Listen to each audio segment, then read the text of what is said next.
And now I'm free to go, but time cannot remove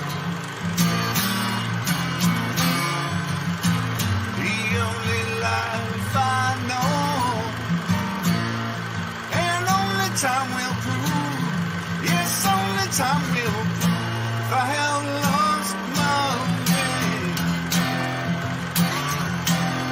'Cause I hear tell about a heavenly number where they've gone on a place. I have lost my way, but I hear tell about a heavenly number where we've got all heaven bliss.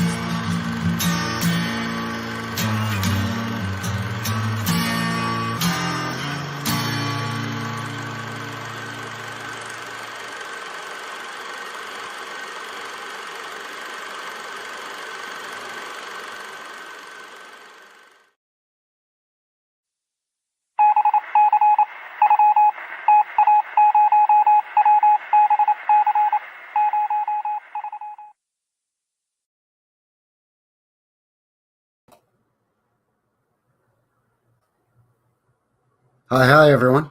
Frankie here, New West Reset. Thank you very much for shooting in and joining me here tonight for another New West Reset Live. And, geez, the guys even lost track. Number 11, episode 11.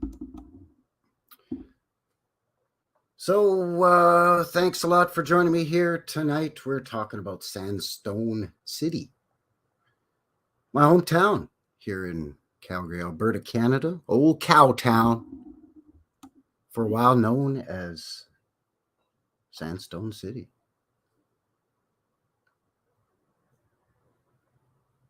But before I get ahead of myself, let me just kind of ease into it slowly. Let a few people make their way over. There's a couple of good people here already.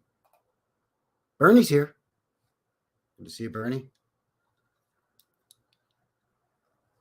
Joe Cool in the house.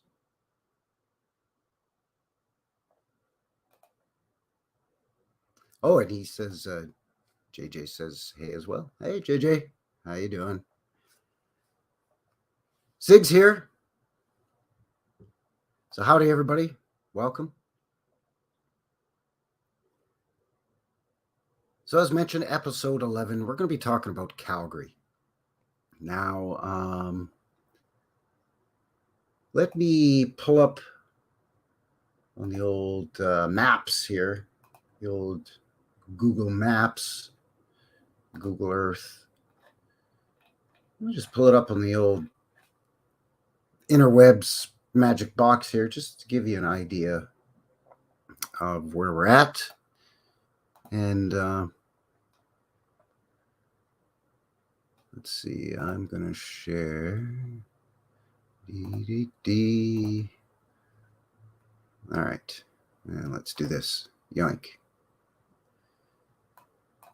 And let's see here. All right. So here's Canada, eh? Oh, it's a beauty, eh? Welcome to Canada, eh? There's where I am, Alberta. And just down in this here area, southwestern Alberta.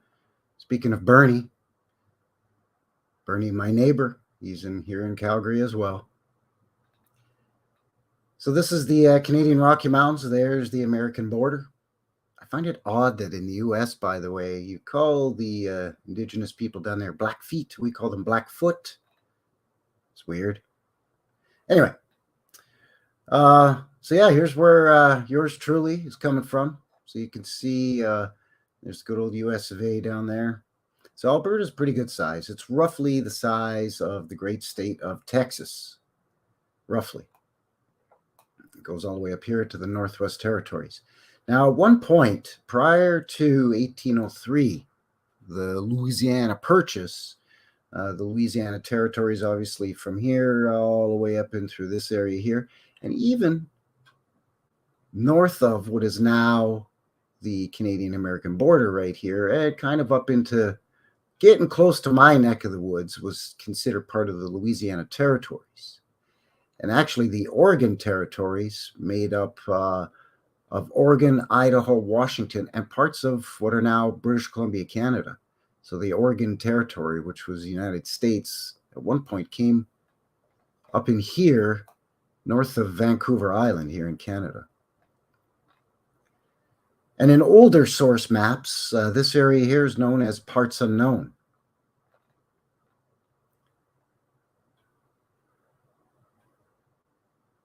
Oh, Joe says some say Blackfoot there too. Okay, there you go. Interchangeable, I guess. So the area that we're going to be concentrating on is the big city of Calgary, the biggest city in not only in Alberta, but in all three of the prairie provinces, which are Manitoba, Saskatchewan, and Alberta. Creeping up on 2 million people. Not huge by any stretch, but, you know, getting up there. We'll zoom right in and let's bring it on home, get on down home. So I live in this neighborhood here, Sunalta, which here's the downtown area right in here. And the Sunalta area is one of the older neighborhoods in Calgary. So I'm very lucky because I can basically walk out my front door and a guy can just kind of walk around all in through here and find all kinds of old world buildings with mud flood windows. And it's very interesting. But this Sunalta neighborhood is not the oldest neighborhood. It was annexed, it was annexed by the city of Calgary in 1903 from the Canadian Pacific Railway Company, who bought up a bunch of land because what they were famous for, there's the railway right here. What they were famous for is if they knew they were going to be running a railway line through here, they would buy up a whole entire swaths,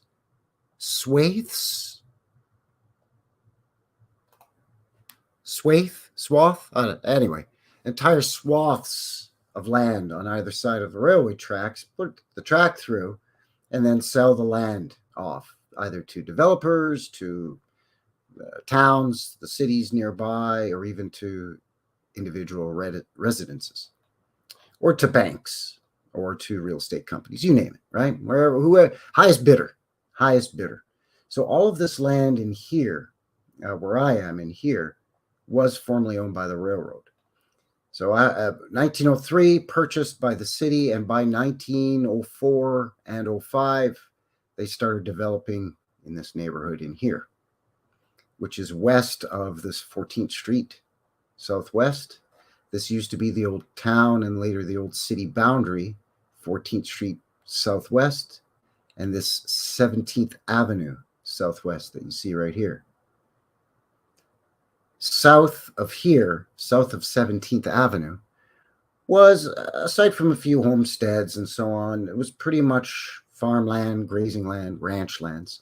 Same thing as prior to the development here in 1903, 04, 05, was just grazed land, farmland. The railway would lease it to cattle ranchers that lived up in here in Bankview. And they would drive their cattle down into this area, close to the river, and let them graze in here, and they could go into the river and so on. So that's basically the narrative of the neighborhood that I live in. Now, the railway came into Calgary in 1886. And oddly enough, in that same year was the Great Calgary Fire in 1886, which destroyed anywhere from 14 to 18 to 19 buildings in the downtown core, which was basically located, for the most part, where it still is today, in this area here. Now, depending on the sources, yeah, 18 to 19 buildings. So after that, there was our mayor, George Murdoch, who was a Freemason, and also was a former Chicago resident who was living in Chicago during the Chicago fire. But that's just coincidence. I didn't do a whole live stream about that at all a couple of months back. No, don't ask any questions, okay? Just move along. Nothing to see here, okay?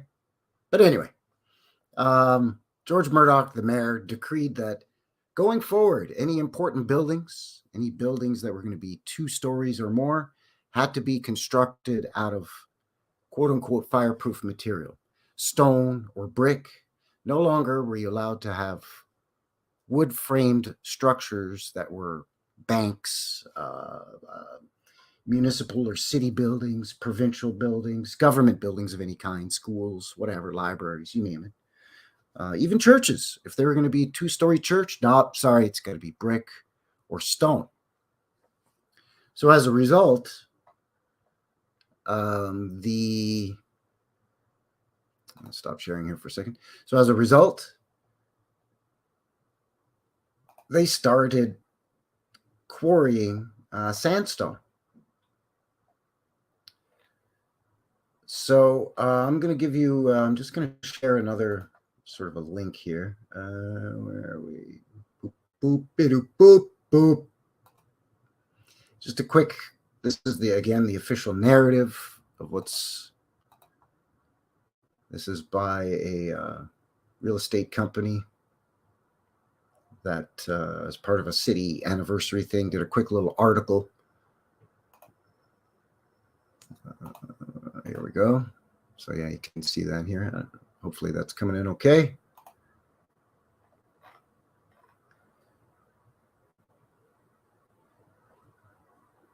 Yeah, I think you can see that all right. So in 1894, Calgary was incorporated as a city. Prior to that, it was a town. 10 years earlier, in 1884. So it went from roughly 400 people to, there was 1,000 in 1884, and by 1894, almost 4,000. And they say basically cattle ranching was the result of the boom. They hadn't discovered oil nearby yet, and as mentioned earlier, the railroad didn't even come until 1886 anyway.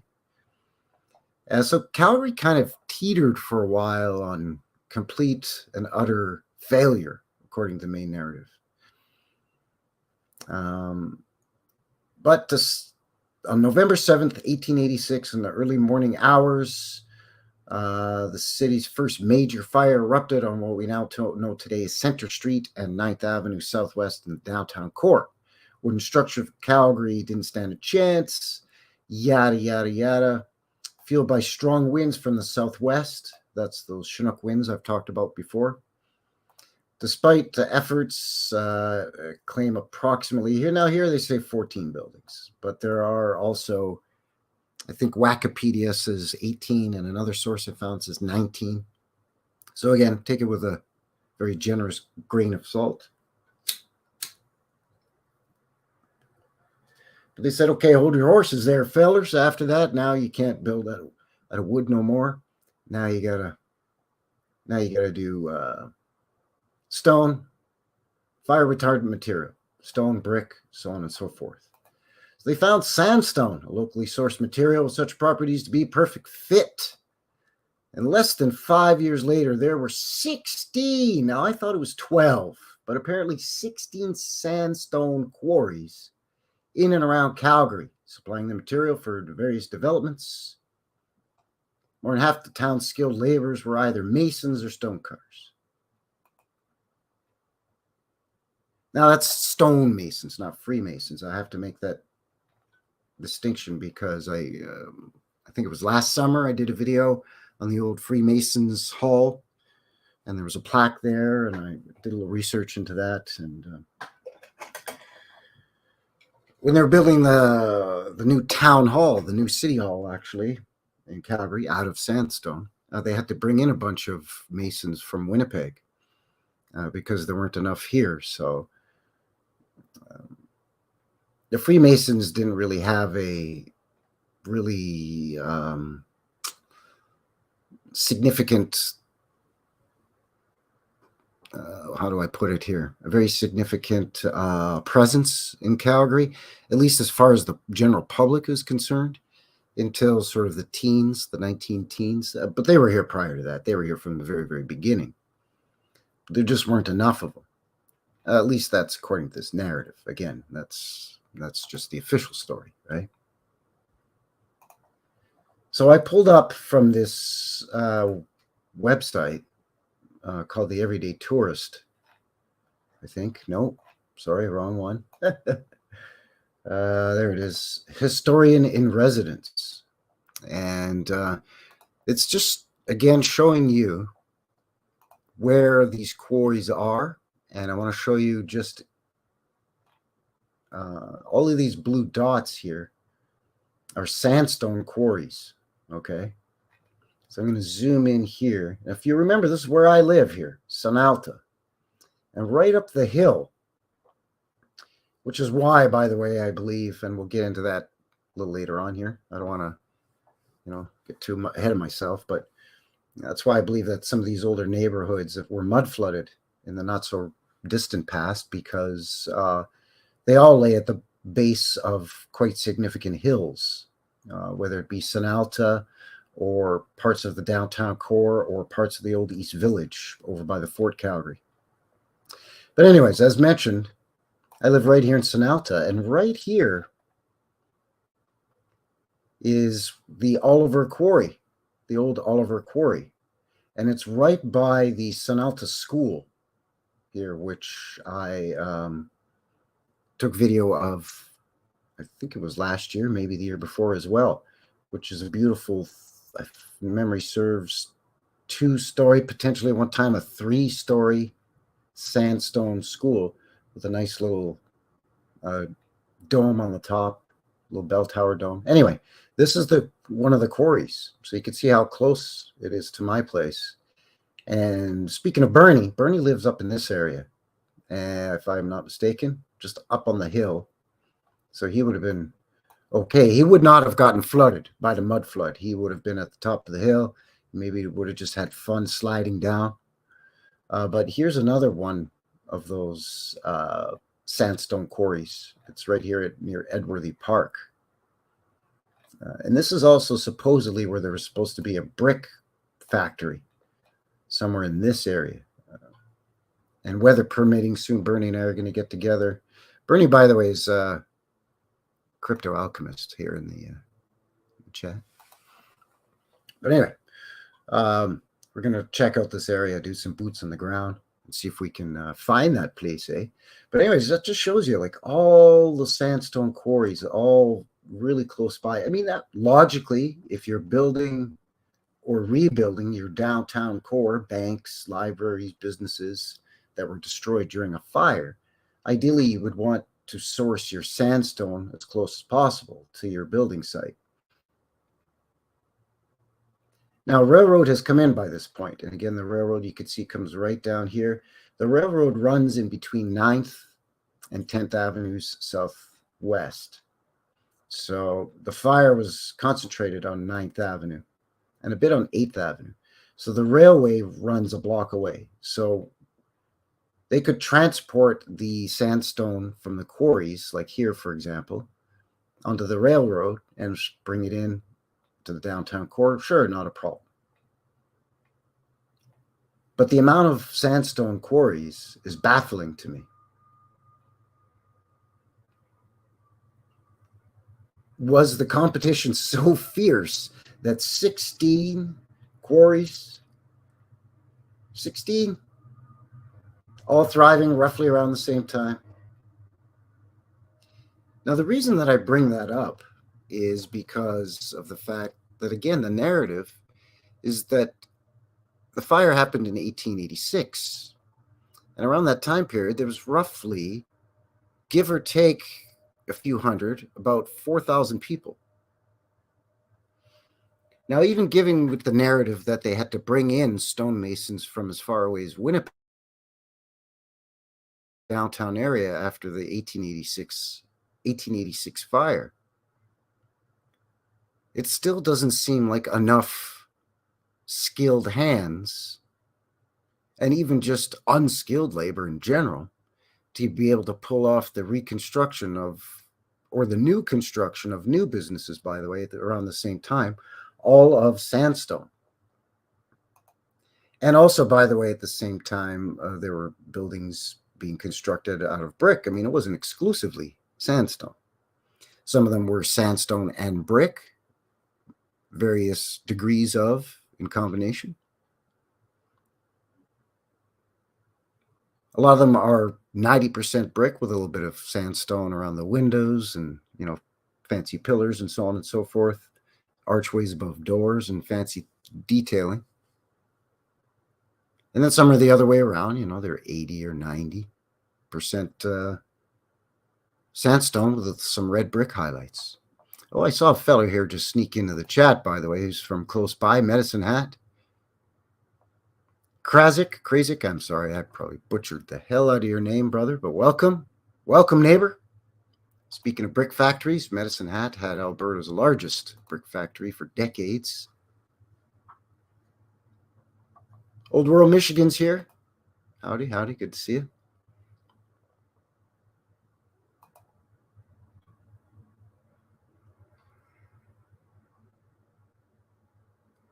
So yeah, I just find it baffling that up to 16 sandstone quarries, that's just sandstone. That's not anything else. That's not limestone or granite or whatever, marble, because we don't really have any of that here. We have sandstone coming out the wazoo, coming out of guys yin yang, their sandstone.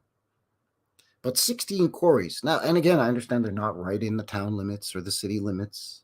Some of them were a mile or 2 or 3 or 5 out of town. But still. Now I understand, free market, entrepreneurial business ship.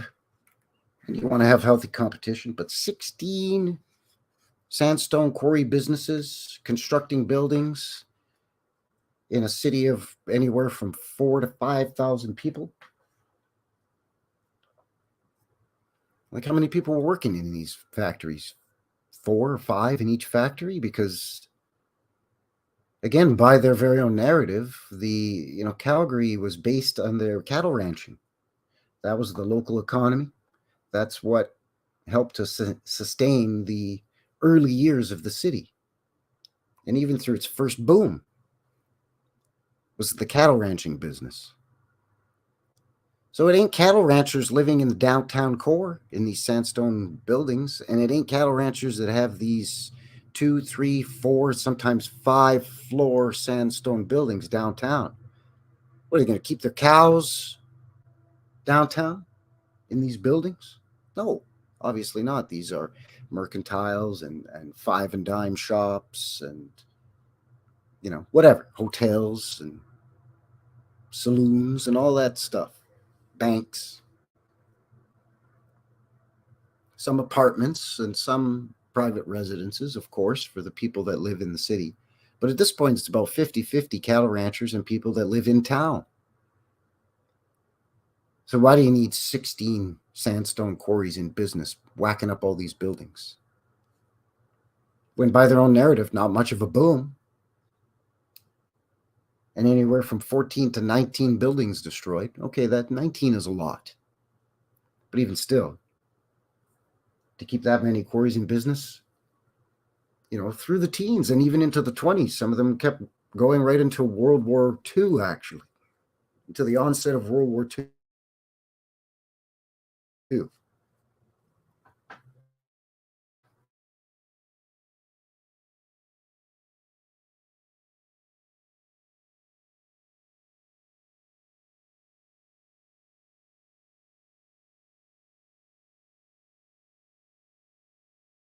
Can I think?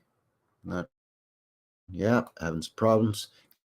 Off and just use the mic for a little bit. Sorry about that. Technical difficulties and whatnot. I'm also going to hit the refresh on the YouTube page. Make sure everything's still fine there. Yeah, looks like we're doing okay. By the way, I should take care of a little business here. Take care of a little business here in the chat. There we go. Here we go. That's better. That's better. So, okay, once again, welcome to New West Reset. My name is Frankie, and this is New West Reset Live, episode 11. And, well, it's kind of a Friday night for a guy here. Local time is 8 p.m. Mountain Time here in Calgary, Alberta, Canada. Thank you very much for shooting in and joining me here, and for sticking with me through some of these technical difficulties. I don't know what's going on with the Wi-Fi. Sometimes it helps turning the camera off. I don't know. It's particular. And I have the highest, fastest, supposedly, Wi-Fi. Guy's going to have to just get him one of them cords and plug it right into the interwebs, and then plug it right into the old beep, boop, bop machine, instead of relying on the waves traveling through the air. It's not like old tech. You know, the Antiquitech capturing waves, energy waves, seem to work and go off without a hitch and not be all that complicated from what we've been able to discover so far. Perhaps, highly conductive metals, and then things like gold and copper and red mercury, perhaps. I don't know. I'm not a technical guy. I'm not a science guy. That's Bernie's job. I'm not much of a researcher either. I like to do the boots on the ground thing right there as I'm finding it, as I'm capturing it.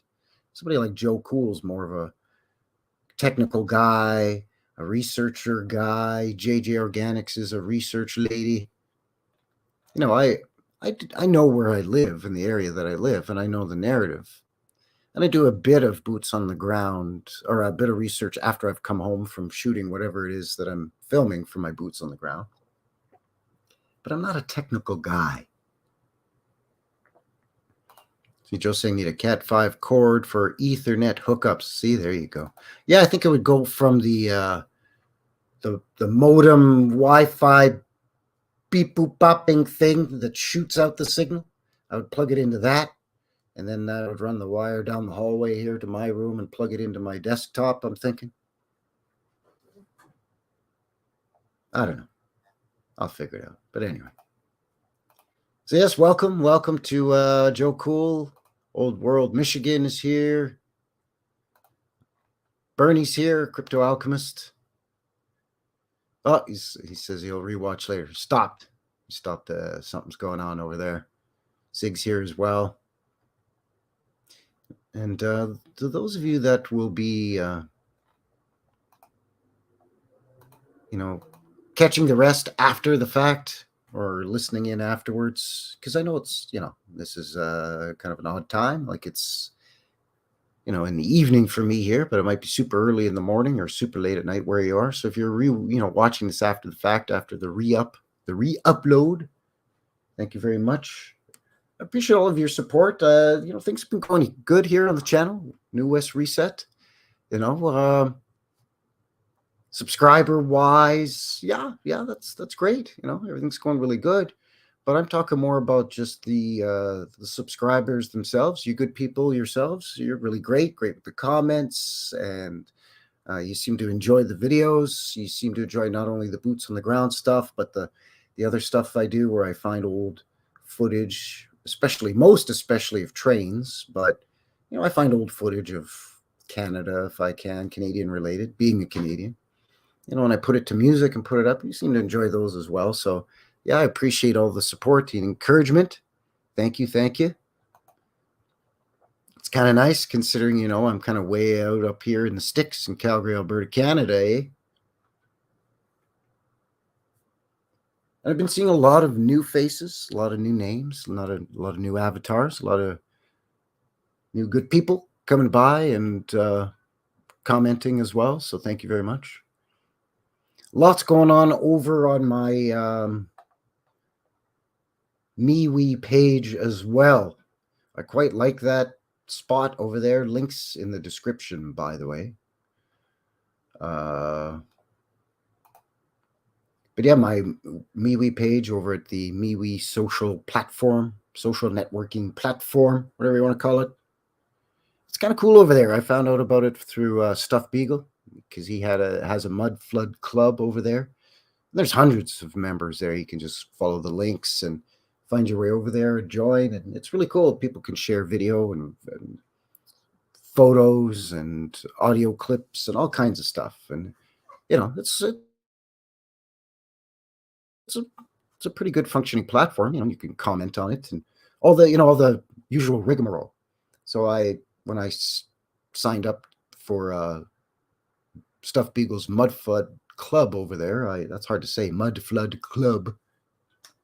But anyways, I started my own page over there too, and yeah, there's lots going on. There's stuff there that I'll post there that I won't post here on YouTube, like photographs or what have you.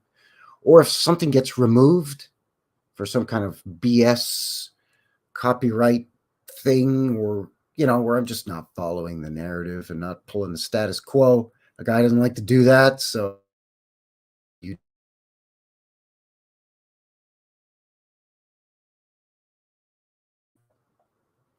links in the description as mentioned for all of that. Oh, get some hinky stuff going on again with the signal. Sorry about that. I don't know what's going on. The weather's fine. It's decent out. It's about, I don't know, -5 Celsius, which is about 45-ish Fahrenheit. Something like that. Maybe a bit warmer. It's not freezing. It's not windy or snowing or storming or anything, so I don't know what's going on with the signal.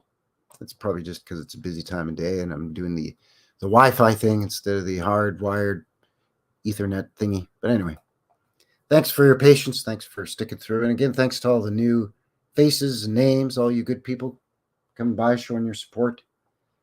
And once again, this New West Reset Live is a monthly thing. I try to do this once a month, around the middle of the month. And just recently, I did my second chill chat where I just kind of sit back and sort of have a nice, relaxing chat with somebody in the community. The first one was with Old World Exploration, who's a fellow Canadian. He's over in British Columbia. And the second one that I just did, just this past weekend, actually, just on Sunday, was with Billy Philly 22. Joe and his wife Nikki, and that was great. So that'll be going up this week, and that'll be going up this Sunday. It'll be going up as a premiere, so it'll be going up live, but it's pre-recorded. And I really enjoy those as well, so I'm going to try to keep those up as a once a month, at least once a month chat too. Whether there are content creators that have a channel or behind the scenes techie guys like Joe Cool. I've got the next one coming up with Ozbeast down over there, down under there in Australia. So shout out to Ozbeast. How you going, mate? Good day. So yeah, that'll be coming up too. So that'll be great. Then I would love to do one, and I've kind of briefly touched on it with Joe Cool already. I'd love to do one with JJ Organics and Joe Cool together. Because I think that's a neat dynamic as a couple when it comes to our area of research and as we dig through the mud, if you pardon the pun, very intentional though, but as we dig through the mud to try to get answers as to what's been going on around here for these past few hundred years or what have you, it's kind of cool to come across people that are into this as a couple. Right. And that's what was one of the many things that I wanted to talk about with Joe and Nikki at Billy Philly 22, because they're a married couple and they do boots on the ground. But the other great dynamic about Joe Cool and JJ is that she does research and boots on the ground and has a channel and, takes video footage and posts it. And Joe's a cool, like, techie guy. He's like the tech support guy. So that's another layer that's kind of a cool dynamic between, not only is it a couple that are researching this stuff together, but they come at it with different skill sets, but these skill sets complement one another. So yeah, I think that's really cool. So I'm interested in chewing the fat with them and,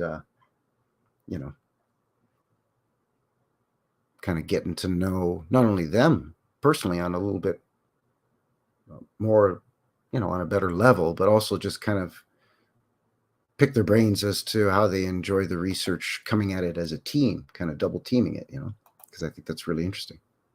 So yeah, that's stuff that's all coming up new for the channel here as we continue to move forward and continue to grow out here in Calgary, Alberta.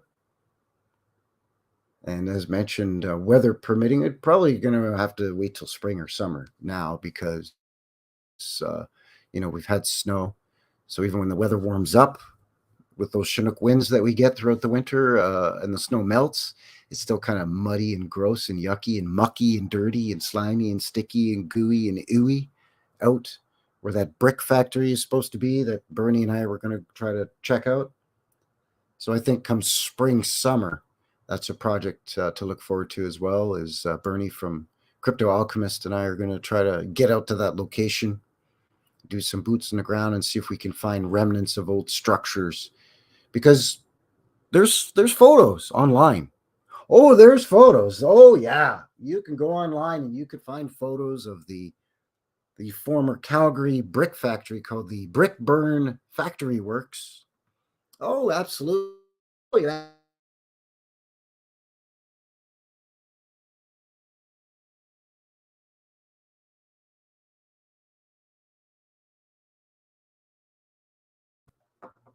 Combing the interwebs such as I did, I was able to find 4 photos in this company's supposed 60 history or something like that.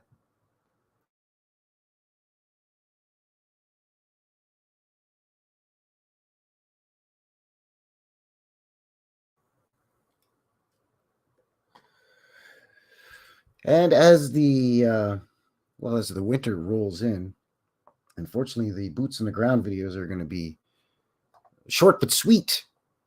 And the guy's going to have to shoot in, take the footage, and skedaddle out of there because cold and snow and cold wind, and it gets dark at like 4:30 in the afternoon, right? So on my day off, if weather permitting, I will try to get out and shoot some boots on the ground stuff through the winter. But again, as we roll into spring and summer here, moving forward with the channel, once the weather gets better, I want to organize more meetups again, because I've had a couple of nice meetups this past summer with a couple of people here in the community already. And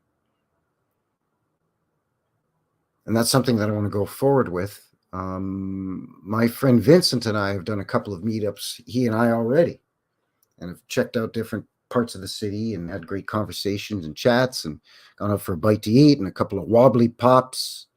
And yeah, very, very nice guy and a very, very excellent experience doing a meetup live with like-minded people and going and just checking out stuff. So I want to do that too in the summer, is arrange another meetup and do a kind of a walkabout of a neighborhood. I've mentioned this before, I believe, on the channel on different live streams, but kind of do a, like a little walkabout through a historic part of the city with, a group, 2, 3, 4, 5, 10 people.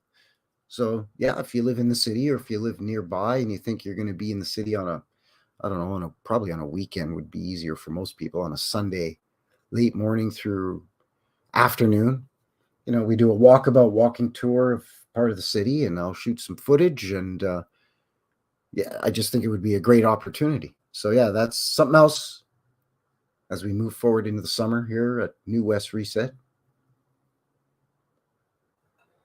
So speaking of new stuff and going forward, I'm going to take a quick little break here just for about 2 or 3 minutes, just to water the lawn, if you know what I'm saying.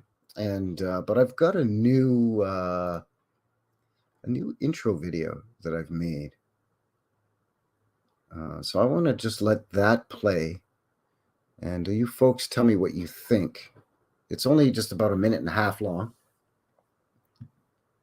So yeah, let me know what you think, and I'll be back in a second. Then we're going to look at some old photographs of some of these old sandstone structures that were built supposedly after 1886 from one of the 16 local sandstone quarries. But in the meantime, yep, here's this new intro, and let me know. It's a little different, kind of the same. It's kind of same, but different. But anyways, there it is.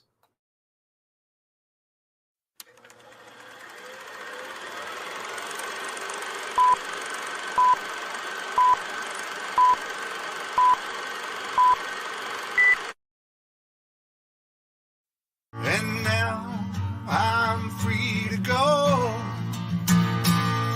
My time cannot remove the only life I know, and only time will prove. Yes, only time will prove if I have lost my way. 'Cause I hear tell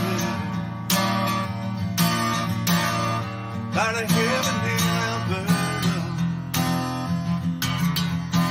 where they've got all for basement. I have lost my way,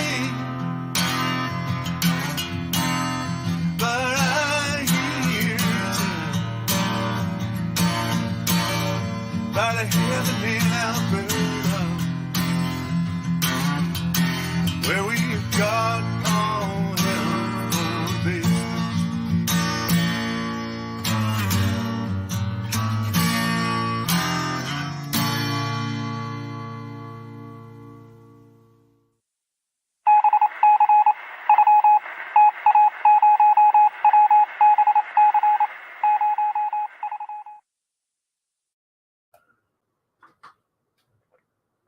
All right, so we're back. Welcome back. So the same tune, but I cleaned up the audio a little bit. That is Gordie Johnson, the lead singer of a Canadian band by the name of Big Sugar. He's done some solo stuff, and he's had other bands. Grady, I believe, was another band project, side project he had. But anyways, I just really dig that track, and that was an acoustic version that he did. Maybe about 10 years ago. So I cleaned up the audio on that a little bit, and I added some new footage from my original intro that was actually at the beginning of this live stream, and is at the beginning of this of every live stream. But I think from this one going forward now, I think I'm going to use that new one. So yeah, tell me, what do you think? Oh, Michigan says that rocks. Thank you. Yeah, new footage. Because that it's been about a year since all the footage from my original one. So in that year's time, I've gotten dozens and dozens and dozens more videos with really cool footage of awesome buildings. So Joe Cool says it starts cooling off here around sunset near 5 p.m. my time. So, and that's down in Florida. So yeah, that's roughly sunset here right now is roughly, around 5 p.m., maybe just slightly before. Of course, you lose it, what is it, 2 minutes every day or whatever. But it definitely cools off. I mean, once that sun moves beyond the horizon there, yeah, you notice the temperature cool off quite significantly. Canusa Media is here. Says thumbs up. Thank you. Appreciate it. So it's only going to go downhill from here. It's only going to get colder and more snow and more wind coming from the north as we move into the winter here. I mean, technically, it's not winter yet, right? It's still the fall season, or it's still autumn. It just feels like winter because I've already had like 3 snowfalls here already, right? So guys already dealing with minus 15 Celsius, which is around, I don't know what that is Fahrenheit. 0 Fahrenheit? No. I don't know what it is. It's math. Math. I don't want to do it. But anyways, it's cold. Colder than a witch's elbow.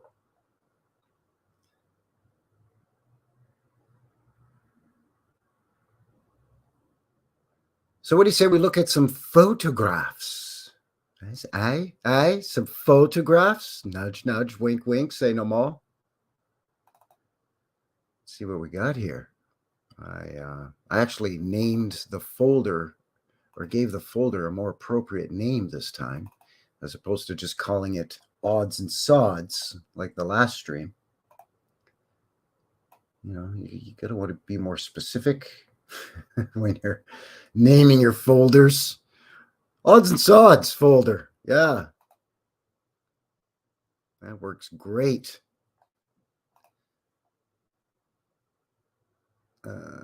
So where are we here? Here we go. So first couple of photos are of the sandstone quarries themselves. Again, one of the 16 sandstone quarries. So you can see, it's as you would expect from a rock quarry, right? They just tink, tink, tink, chip away at it, get these big blocks and slabs. They get mules or horses with these specially designed carts, and they haul them up out of the quarry, and then it's transported from there to rail car on their own line or their own track near the quarry. And then from there, it's diverted onto the main line so that the train can come and take it away. Gives you an idea of this Glenbow Archives, by the way. Glenbow is the museum here in Calgary, the Glenbow Museum. You can get an idea of some of the size of some of these stones. Not massive by any means, very manageable. Not sure how much stone carving this guy's going to get done with a wrench, but maybe that's for this doohickey on here. I don't know what it does. A pulley system, maybe. Looks like this is planing the stone. It's a planer, stone planer. So maybe that's to adjust the equipment. But yeah, there you go. Kind of a neat shot. There's another one here of these guys moving a giant stone. Yeah, why don't you sit under that thing? Why don't you? Because, that rope with this dodgy freight bit hanging off. What can you see this? Oh. Oh, Google didn't like that for a second. YouTube didn't like that for a second. But you see this fraying, shoddy, crappy rope? Yeah, and then this guy, I'm just going to sit under this ton block of sandstone. Not a care in the world. Not a care in the world. Numbnut. This guy's not much brighter. I mean, if this falls, that's going to clip this guy too. At least these guys are he's just peeking around the corner like, you ain't getting me under there. It's kind of a wide shot again of one of the quarries. I mean, not sophisticated by any means, right? It's very, very, sandstone is very soft and very, very easy to work with. So really all you need is a few men and hammers and chisels and different splitting tools and, a couple of shacks and, mules or horses and carts, and away you go. Don't know what this thing is here. Some kind of machine or hoist, maybe to hoist up these big blocks, and then this is the end result. Buildings like this building here. This is 8th Avenue Southwest, otherwise known as Stephen Avenue here in Calgary. So this beautiful conical domed building made out of sandstone. This one across the street with a similar dome. These beautiful big arched windows here and this big arched door. There's a church that we looked at. This is the Knox United Church that I looked at. The video is on the channel here. You can check it out. This church no longer standing, unfortunately. This building no longer standing, unfortunately. But what a beauty that is. That's sandstone as well. And the narrative is that that one back there, all built a town of 3,000 to 4,000 people after the Great Fire, 1886. Not enough skilled stone workers, cutters, and stonemasons, so they had to bring some in. And there's your proof right there, cowboys. This is, I mean, it's Cowtown. Sandstone City is Cowtown. So you've got to have all of this beautiful old world architecture and opulence with all of this tech for a bunch of cowboys. Again, this is that Stephen Avenue or 8th Avenue. And this is where you see the overwhelming majority of these sandstone buildings is on Stephen Avenue. And a lot of them, they're still there today. In fact, most of them are still there today because this is a big, city historic landmark, a provincial landmark, a federal landmark. Oh, I just bumped the old camera. It's got all the landmark statuses as is, right? But you can see just beautiful with that sandstone, that sort of rough hewn stone. Again, the conical domes. This one down the street here. Another one beside it. Another one, this one, this one. And there's a couple on the other side of the street too, actually, that we just can't see from this angle. But I love this shot. It's taken in 1910. And there's a couple of these buildings in the back that are sandstone. And this one here is the Grain Exchange building. And that is sandstone. And that building is still there. We have not yet had a look at this building on my channel, Boots on the Ground, but we will. Oh, we will. And up until roughly, say around the mid-90s, 1990s, this building was still here, but it's now torn down, unfortunately. An old, beautiful 3-story red brick factory. Mail streetcar going underneath the CP rail line. There again is 8th Avenue or Stephen Avenue once again. You can see again these. Now some of these are brick, some of these are red brick, but a lot of them are that sandstone. This one, this little one here, this other one. And all with the fancy embellishments, all of the old world detail, all the old antiquitech on them. And again, because of the narrative,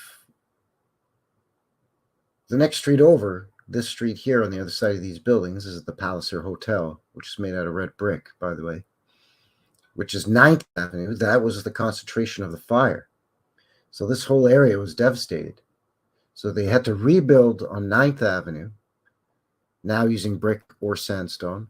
And then any new construction had to be red brick or sandstone.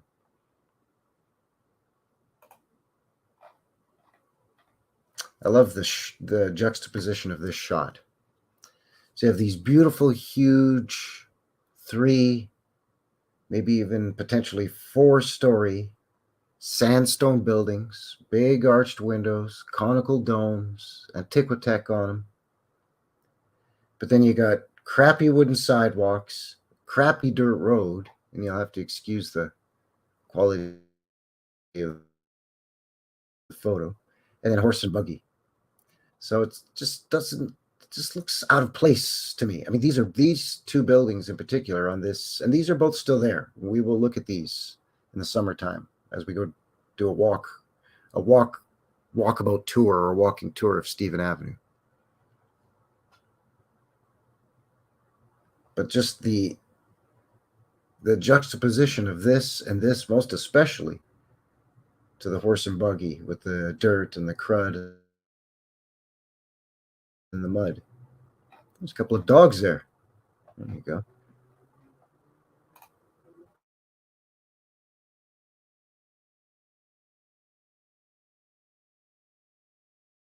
Sandstone structure. This one back here is one of those ones that the frontage is red brick, and then sort of the top portions, the crown of the building, and around the windows and around the main entrance to the building are sandstone.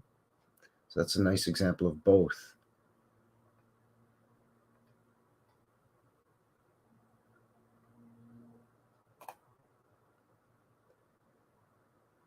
Now this is the Rundle Hospital, the second Calgary General Hospital.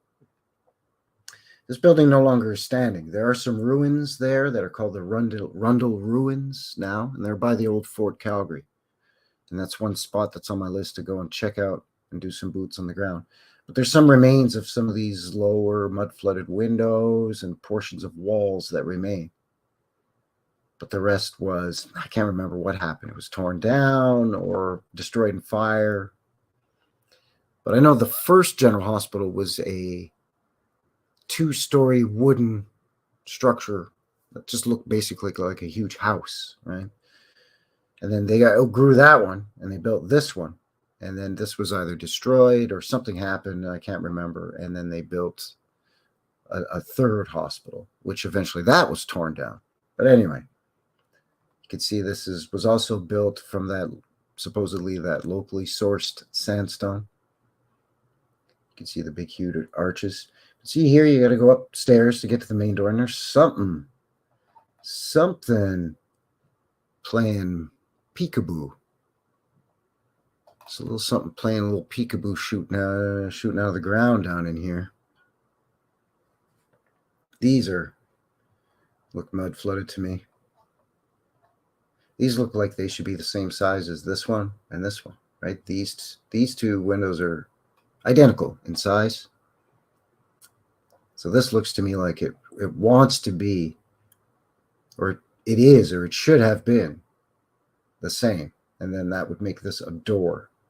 And this was a window like this converted into a door. But anyway, that's the old hospital.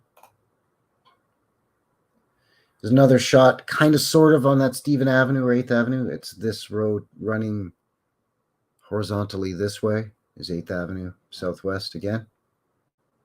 And this is a bird's eye view from on top of,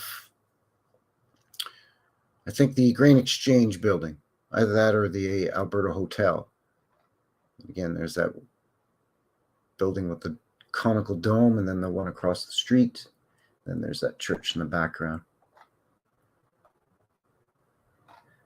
A lot of these other larger structures here in the background are sandstone or brick and sandstone as well.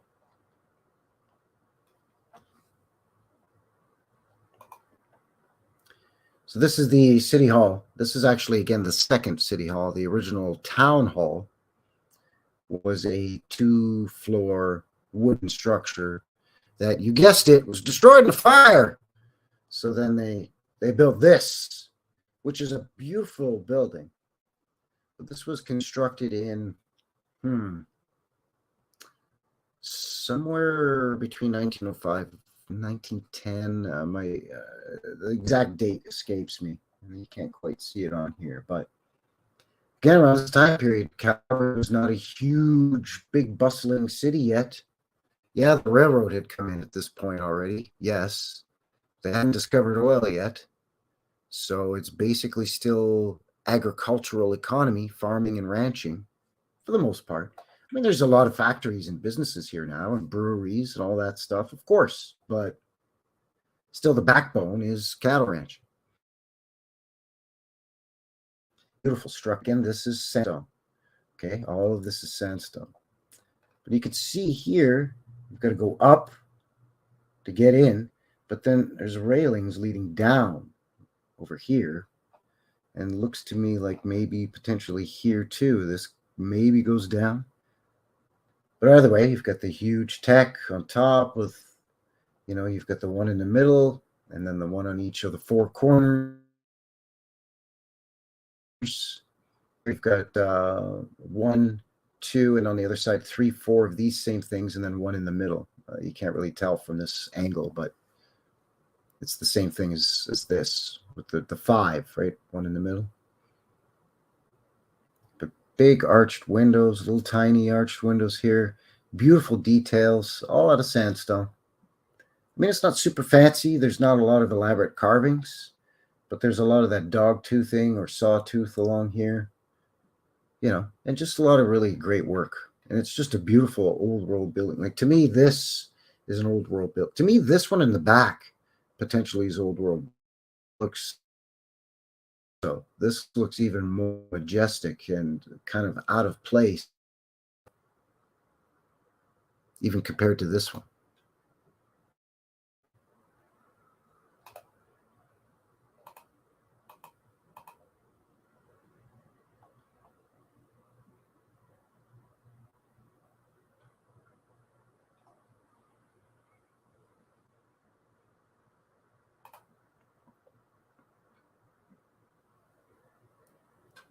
Having some little technical difficulties again. Sorry about that. Having some problems with the old Wi-Fi or what have you. But anyway, moving along here.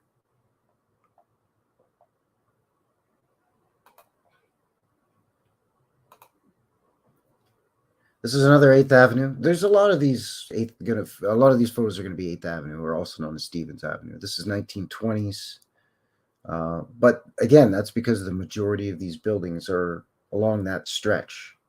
There's still a few on 9th, and there's still a couple close to where I am too, further west out of the downtown core.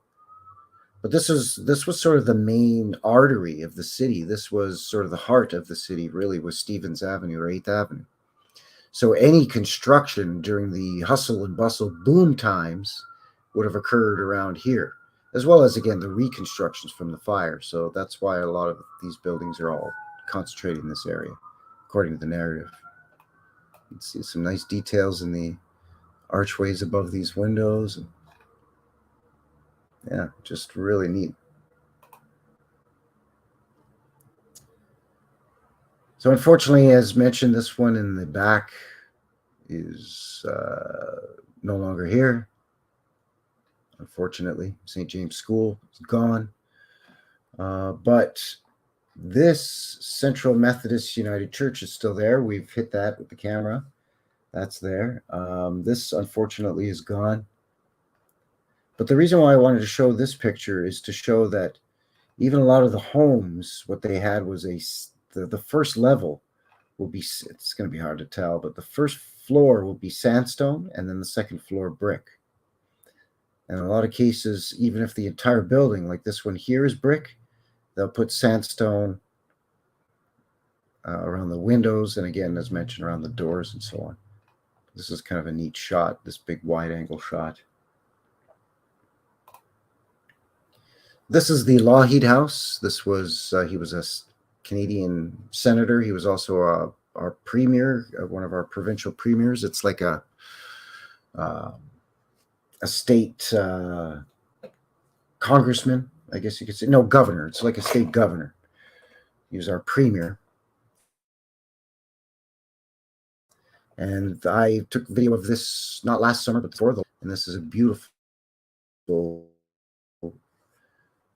sort of estate style home built out of sandstone. And you can see the very suspicious different levels on the grounds, and they still exist here too. This now is sort of a public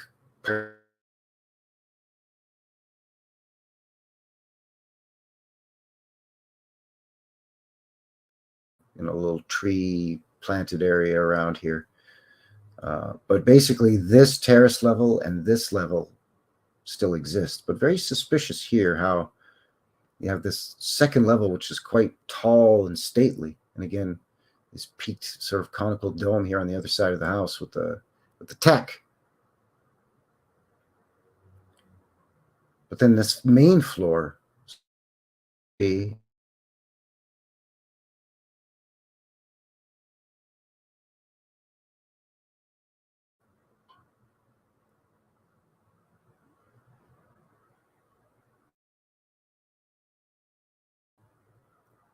very, very low windows. So one wonders, was this main floor originally, did this go down to this level at one point? You know, and this was just sort of added in to kind of hide. Again, I'm speculating, but none of the other homes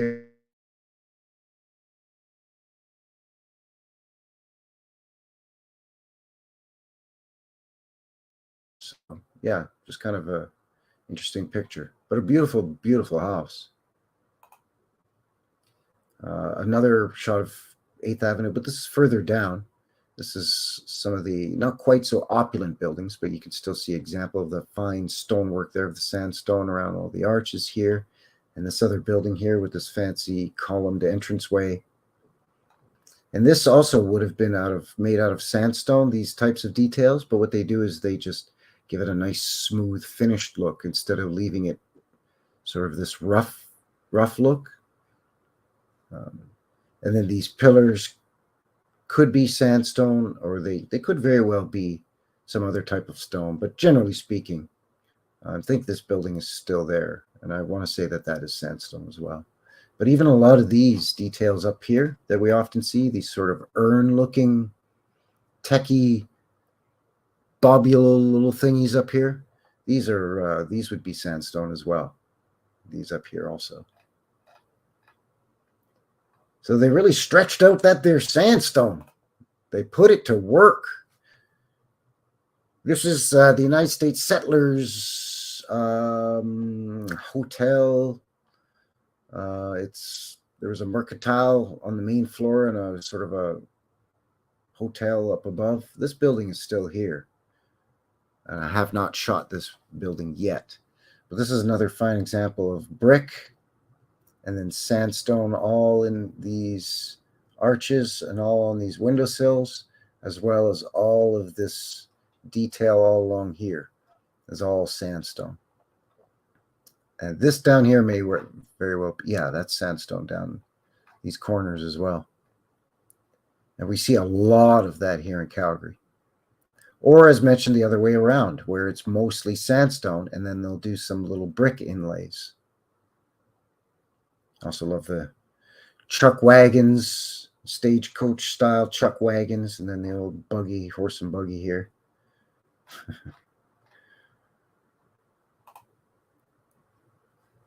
Another great shot. This is 1892. So this is 6 years after the Great Calgary Fire. Somebody's asking, is that water on the left?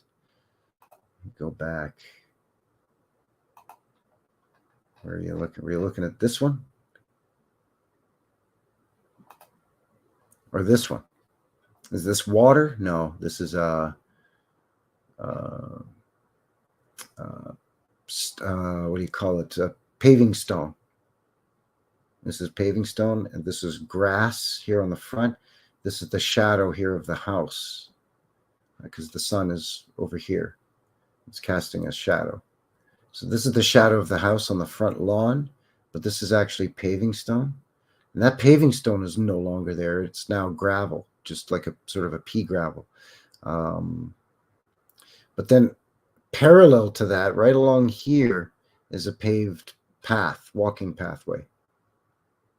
And then they now have a little gate here that you can go through.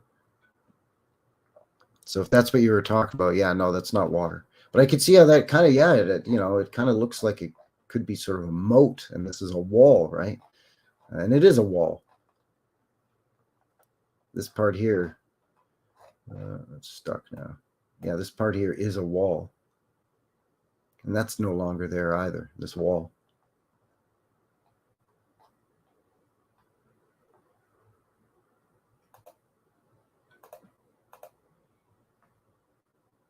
So yeah, 1892, 6 years after the Great Calgary Fire. So in 6 years now, they've built a lot of these sandstone and or brick and sandstone buildings.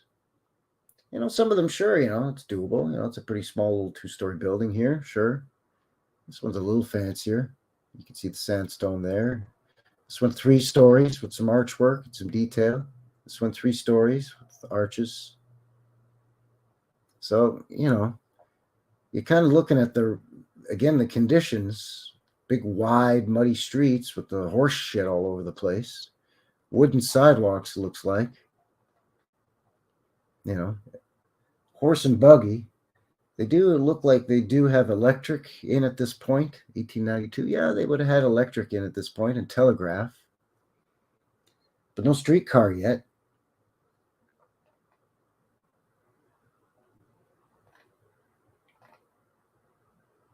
Bet you if you cleaned up some of that mud and dirt, you might find some tracks down in there. Anyway. What building is this? This is that, I can't remember which building this is.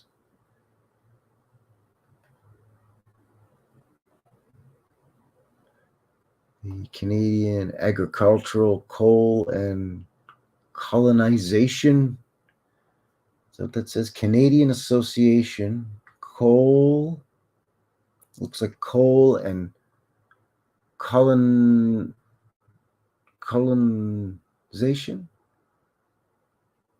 company. What in the Sam Hill does that mean? Anyway.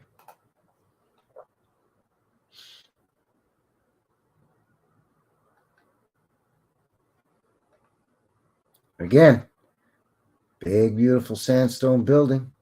Fancy, fairly fancy. I mean, this ain't, this ain't ha ha wee wee Paris, France, or London, England. I say, old boy. This is, butt fuck nowhere, Calgary, Alberta, Canada, but still pretty fancy. But again, horse and buggy, mud, wooden sidewalk.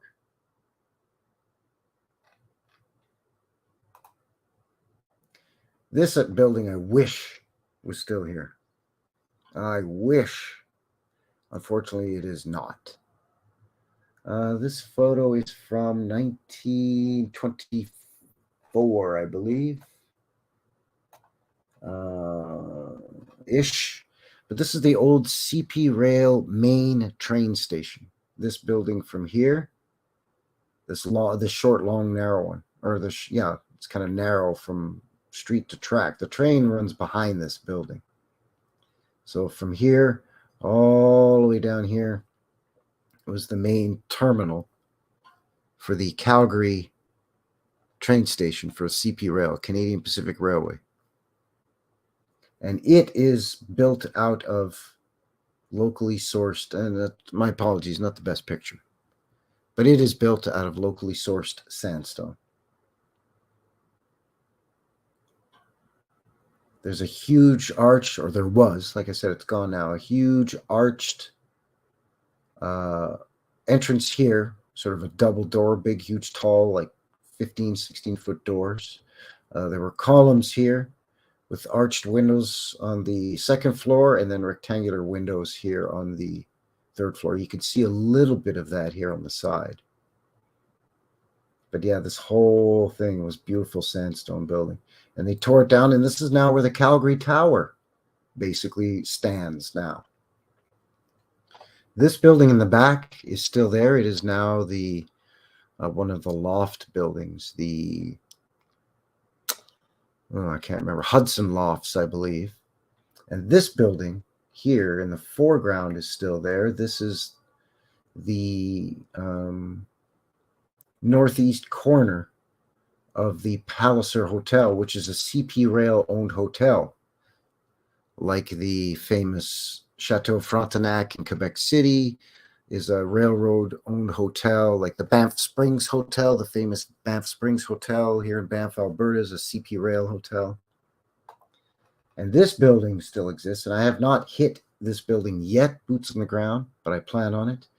But you can see here that just from the sidewalk street level, you go up to get in, but down here, this railing is protecting you because this goes down, I know for a fact, about 12 feet. And there's doors and windows and entrances down underneath the street level of the Palliser Hotel here in Calgary. But yeah, unfortunately, this beauty is gone. The old CP Rail main Calgary station.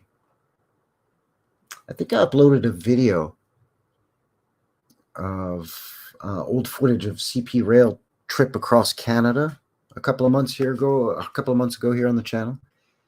And, we're stopped in, Montreal and Toronto and yada, yada, as it's made its way westward. And a little quick clip of the footage was actually the train pulling in and baggage being unloaded from the back side of this building at where the train pulls up to the platform and the passengers can embark and disembark to the train. So yeah, kind of neat. And unfortunately now torn down for progress. And that is it for the old photos of old Calgary. The old sandstone structures. And again, apologies for the technical difficulties. A guy's bouncing from 5 bars to 1 bar on the old Wi-Fi. So something's going wrong with the old people bopping, of the clicking and whirring of the magic box Google machine interwebs connector. So not too sure what's going on with that. It frustrates a guy when you pay what I pay a month for what they say is supposed to be the tippity top tier of interwebs service. And it cuts out when you're showing all kinds of goodies and talking to a bunch of good people about some wacky stuff. It's frustrating. So thanks for bearing with me here with the technical difficulties. Appreciate it.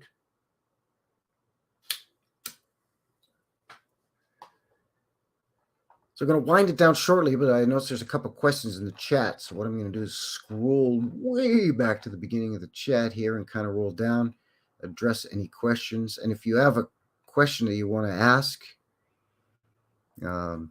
just type it in the chat. And as I scroll through here, I'll catch it, try to answer it if I can.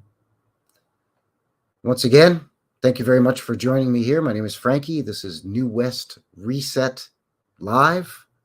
Hello. Episode number 11. Thanks for shooting in, joining me here for this one. Talking about Sandstone City, Calgary, my hometown, where I currently live, reside, and abode.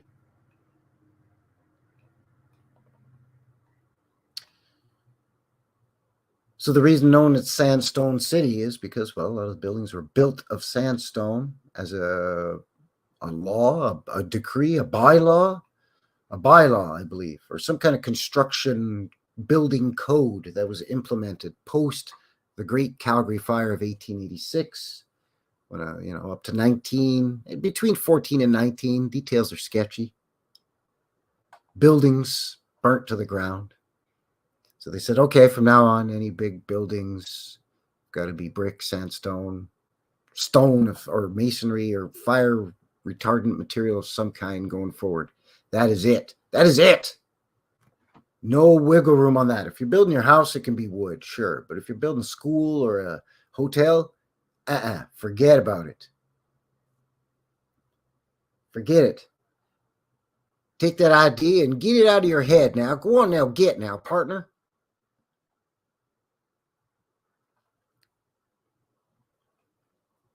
Scrolling here, scrolling. Yeah, Bernie is always a crypto alchemist. Bernie, by the way, he's always flabbergasted, baffled, and befuddled. He says, so crazy to be learning about my own city. You got a lot of irons in the fire already, Bernie, okay? You're doing science stuff, which is your wheelhouse. That's not my wheelhouse. I would burn my face off or blow up my building or trigger some kind of new reset if I tried playing around with the stuff you're playing around with. So, yeah, you're busy. So I could see why some of this is coming at as a shock. Yes, that is the one and only Bernie himself.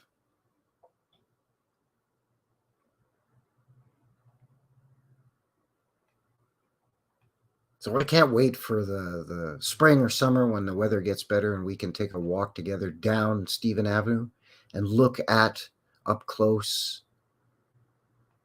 for realsies. Well, as realsies as we can get, but with me with the video-age of these old buildings. And even maybe a fella can scoot or sneak and slither and skedaddle around to the back alleys and look into the backs of some of these buildings where they haven't gussied them up and put lipstick on a pig yet on the nice street frontage facade of the building. A lot of times in the back, around yonder in the back of the building where the dumpsters are and where the unfortunate souls hang out back there. The hobos and whatnots and the people afflicted with the monkeys on their backs. And so they don't tend to gussy up those back parts so much, Bernie's saying, let's link up and do Brick Burn Park this week. Are you crazy? You know how muddy and gross it's going to be in there right now?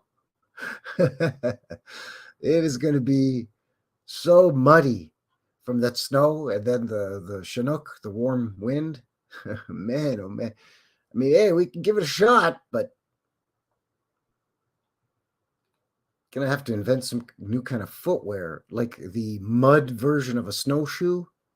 Because a snowshoe might work, but it might be too let too much mud seep through, right? So it would have to be like a mud shoe, like a modified snowshoe, like some kind of pontoon shoe combined with a snowshoe to walk on mud and all that crap.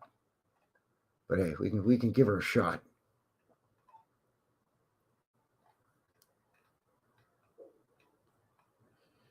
Scroll and see if there's any moon shoes or like hip waders, like your granddad used to wear when he was fishing in the creek. I'm gonna go down to the creek and catch me a couple of trout. You put on those army green colored thick rubber hip waders held up by suspenders. You know, the kind that if they fill with water, if water gets in over the top, if you go in too deep, they'll pull you under and you could damn drown. Those frightening things. Everybody's granddad wore them things. Don't wear them things, Granddaddy. You're going to drown. You're going to drown, Granddaddy. What are you doing? Oh, you've got that right. You know what? Let's go back to the old map of Purdy, Alberta. Purdy, Alberta here for a second.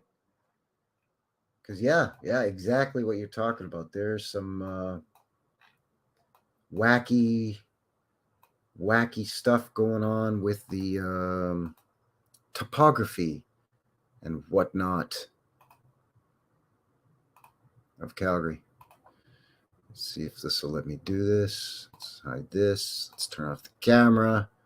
All right, so here, this is the border between Alberta. Can you see that? There's the let's see. There's the border, the northern border of Alberta. As I scroll and move in, you can see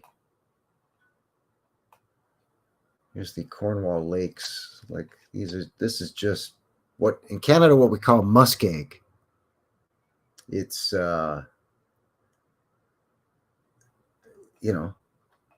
tundra, but not frozen tundra. And it's just marshy stuff, man. These are all just swampy, marshy. You can see the topography just right in this area. This is northeastern Alberta here, but even going up, this is Northwest Territories, and this is northwestern Saskatchewan. But you can see this whole area here is really weird. And then there's the Eye of Alberta, as I've coined it. That's trademark of New West Reset 2022, not to be used without specific comprehensive consent. Anyway, the Eye of Alberta, right here. You can even see the eyelashes and the eyebrow of the Eye of Alberta. But even in the Eye of Alberta, there's a. Let's look at this thing. Is that an indent or a hill? It looks like it might be an indentation. I wonder if that's a crater or something. Anyway. Yeah, you can see a lot of weird stuff up here in northern Alberta. But then if you go down to where Bernie's done a lot of looking, down in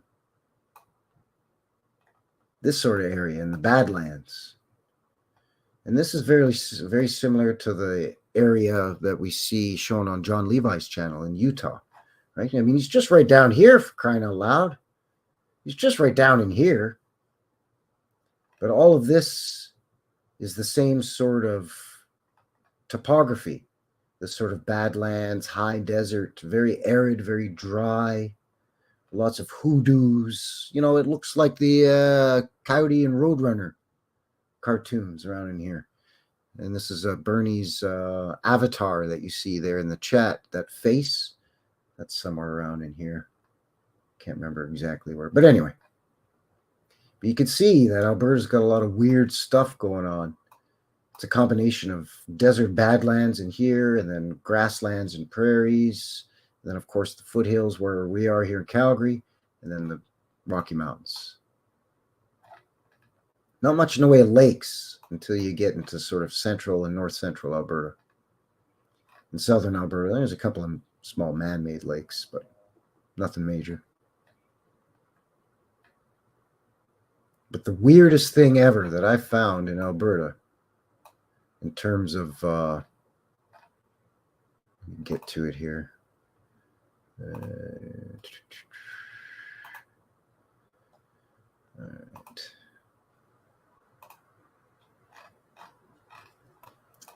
Yeah, is this kind of stuff. You see that? Now, this is supposedly a creek or a river. I'll zoom out a little bit. You can see there's towns and farms and highways and access roads and stuff going all around in here. There's all kinds of oil wells here. These are little oil wells, and these are access roads to oil wells. But have you ever seen anything like this in your damn life? Have you ever seen anything? Have you ever seen a creek, river, or stream change its mind this many times over thousands? We're talking thousands. It does it all up in here too. Changes its mind. Where is it? Up in here.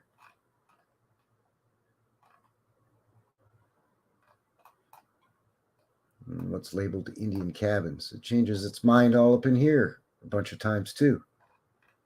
But have you ever seen anything like that in your life? I've never seen anything like that. That is the weirdest, and that's literally thousands of miles. Again, Alberta is the size of Texas.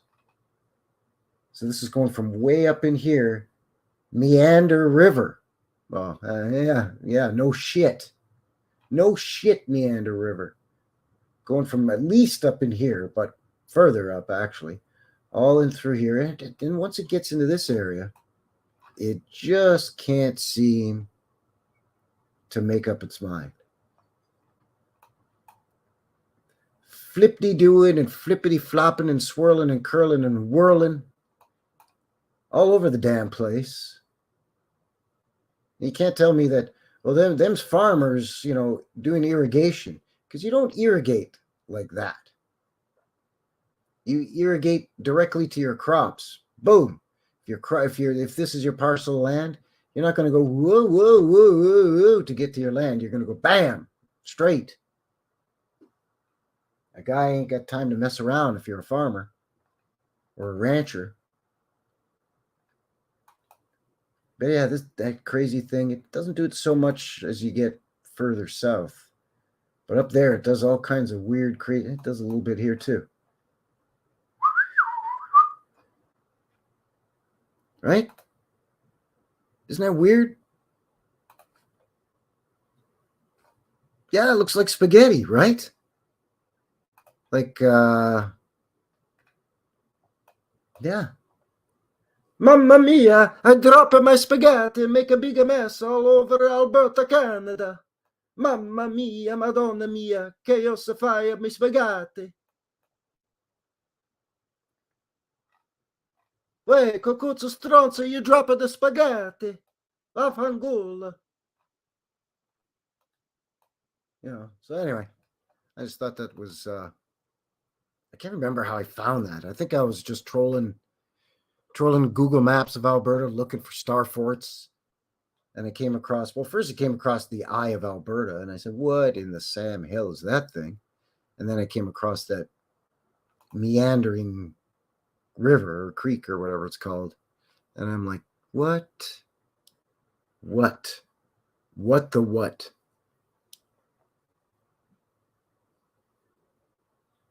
I mean, I know water takes the path of least resistance, right? And I understand that up in that part of the country,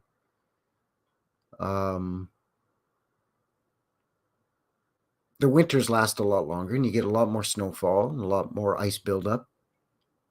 So in the spring and early summer thaw, the water's going to be flowing every which way, but it's still going to just consistently try to take the path of least resistance. So why would it be taking 4 or 5 or 6 different curves or bends around in one specific area? You know what I mean? I just don't understand why it would do that. Now, if somebody dammed it or changed the course of the river, sure, but that would only show up as 1 or 2 different courses within the river or stream or creek. It wouldn't show up as those multiple loops upon loops upon loops, all in the same area. And stretching for literally, I'm not talking hundreds of miles, thousands of miles. The Eye of Alberta. Bernie wants the coordinates. Let me beep, beep, beep, boop, boop. See if I can do that. Hang on here. Hang on. Yeah, I think I can. I think I'll just click on them and share the screen again. Boom. Whoop. Oh, I lost it. Damn it. There it is. Can I share it? Can I copy and share the... It's not just letting me copy and paste. Will it let me drag? It's not letting me drag. What's this do? What does that thing do? Oh, copy link. There we go. Facebook, I'm not on it. Twitter, I'm not on it. Oh, by the way, Bernie, I'm not on LinkedIn either. Sorry, bud. Not on LinkedIn either.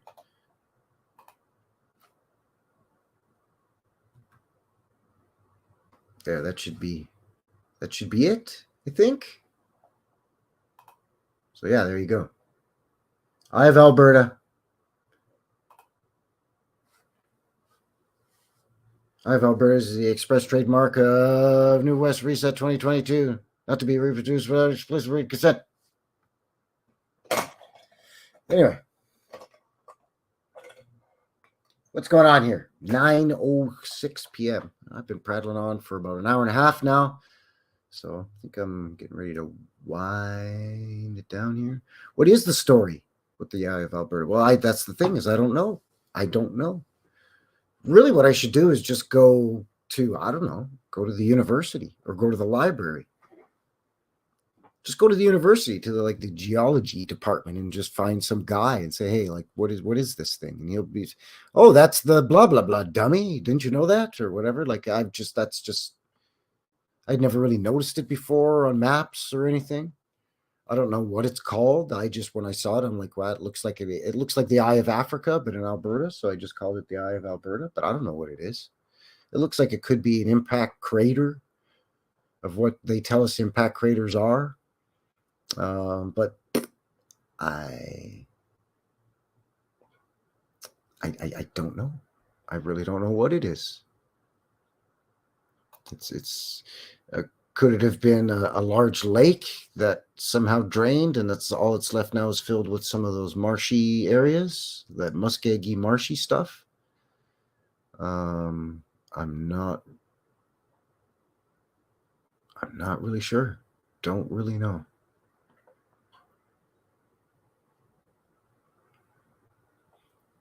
It's Bernie going on here. I will be referencing Frankie Fingers at Eye of Alberta on a stream very soon. So do I have you? Yeah, oh yeah, man. Yes, sir.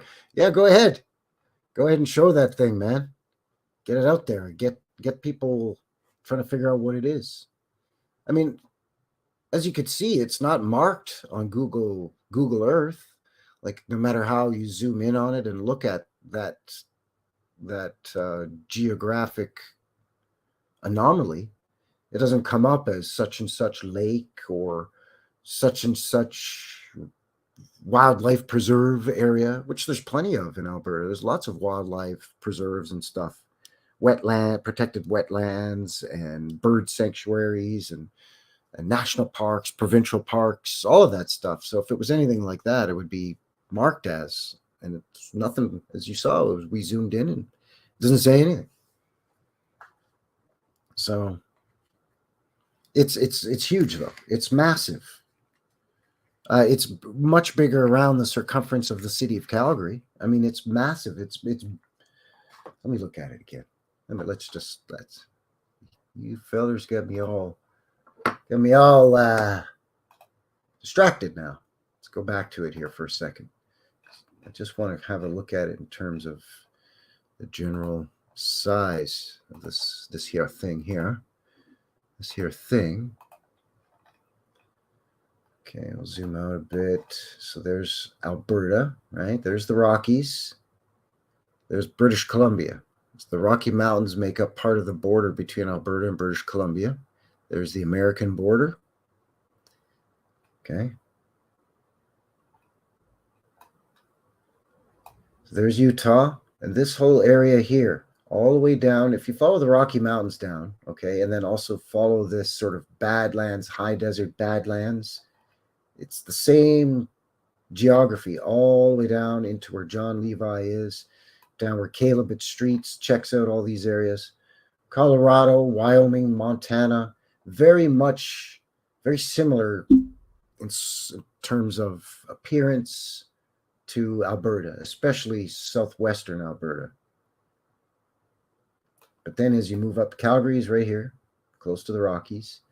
This is sort of central Alberta. That's our capital city, Edmonton. Directly north, right south of the border to the Northwest Territories, because this is what, Slave Lake up here? Yeah, Slave Lake. So it's right by Wood Buffalo National Park, but it's not part of Wood Buffalo National Park. Wood Buffalo National Park is just in this area here. And it's huge.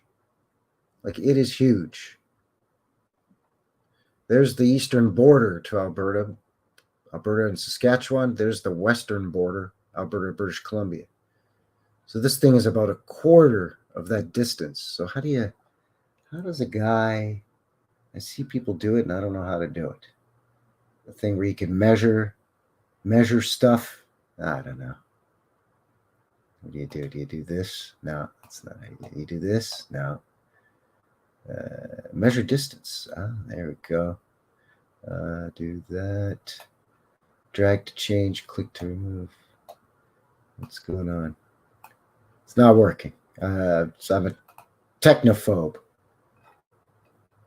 But just to eyeball it, this thing is about the size of it's bigger than Prince Edward Island. Oh no, that's Anacostia Island. Where the hell is Prince Edward Island? There it is. It's bigger. It's bigger than it's a Canadian that doesn't even know Canada. Eh? It's bigger than Prince Edward Island. It's about half the size of Newfoundland, for crying out loud. That thing is big. It's bigger than Rhode Island. It's about the size of Connecticut. That thing is the size of Connecticut. The state of Connecticut is the same size as the Eye of Alberta. Roughly. So that thing's huge. It's roughly the same size as Great Slave Lake. Or Lake Athabasca even. So yeah, it's huge. I have no idea what it is. Let's do the 2D thing again here and see. It's hard to tell.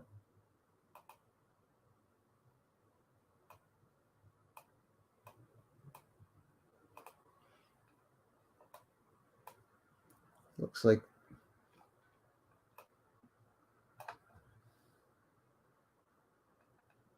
a depression. You know what I mean? Like, I don't know if if these are draining downward into a depression, or if this was some kind of high plateau and this is draining down off of a high plateau. Even in the 2D, it's hard to tell.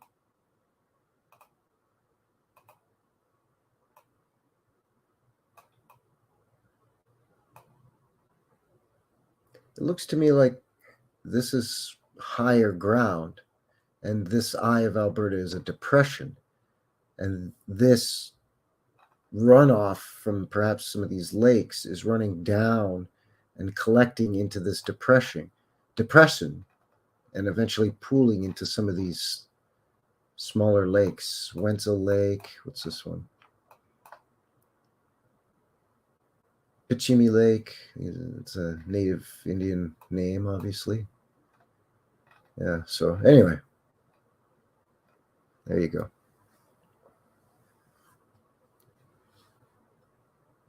It's definitely very odd, right? It's definitely unusual.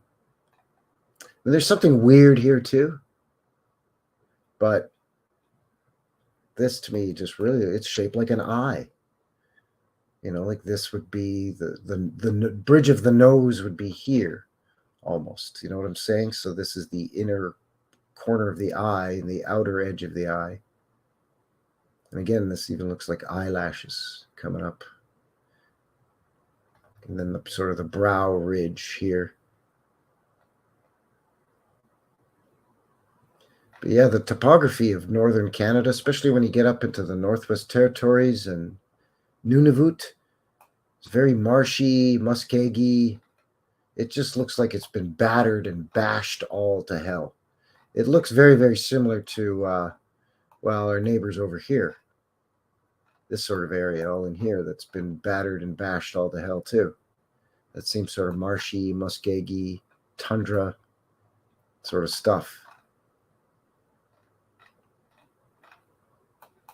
Speaking of Eye of Africa, where's that thing? Anyways, it's up in here somewhere. There it is. This kind of looks like a lot more like an eye with a pupil, whereas the Eye of Alberta doesn't have that pupil detail in it. But yeah, you get it.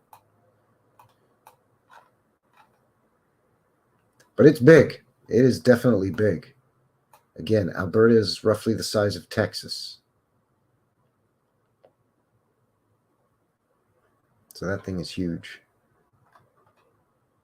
And the type of geography on it looks similar to all of this stuff, but you can see the surrounding areas look slightly different.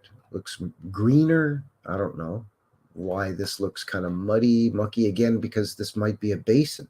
So it just fills with sediment, sort of muddy or sedimentary waters coming in from these higher lands. Then why doesn't this squiggly wiggly thing dump into here? Why does it go this way instead? I don't know. See, it's just very weird, but interesting nonetheless.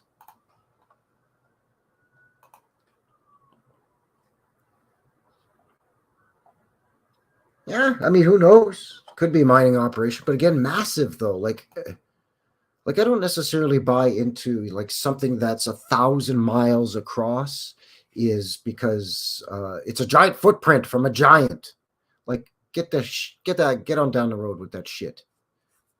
You know, I'm sorry. I'm fairly open to entertaining different ideas, but there's just some things that to me are just beyond the realm of, I mean, again, none of us knows for sure, so I can't dispute it for sure. I have no evidence to the contrary. I have nothing to disprove that something that's 1,000 miles across could be a giant footprint or whatever. But that thing is huge. That Eye of Alberta thing is huge. I think it's way too big to be some kind of mining operation. I mean, it's bigger than some New England states in the U.S. You know, it's bigger than some other Canadian provinces.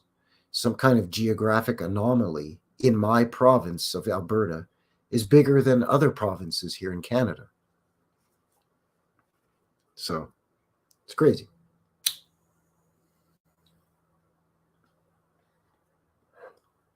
But you never know. You can't rule anything out because we've seen time and time again in this community so many examples. I mean, almost to the point of being countless examples now of how we've been lied to, where we've been lied to, and often what we've been lied to about. It's just a matter of hammering out the smaller, finer details and trying to recalculate a more accurate timeline. because I think the reason why that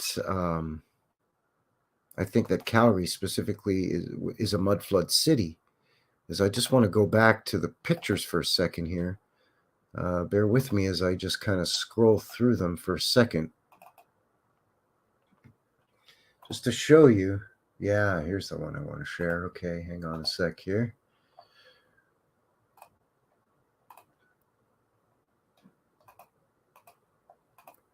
Okay, so you see this photo here, right? Again, this is Stephen Avenue, 8th Avenue Southwest, downtown. Okay, so avenues run east to west and streets run north and south.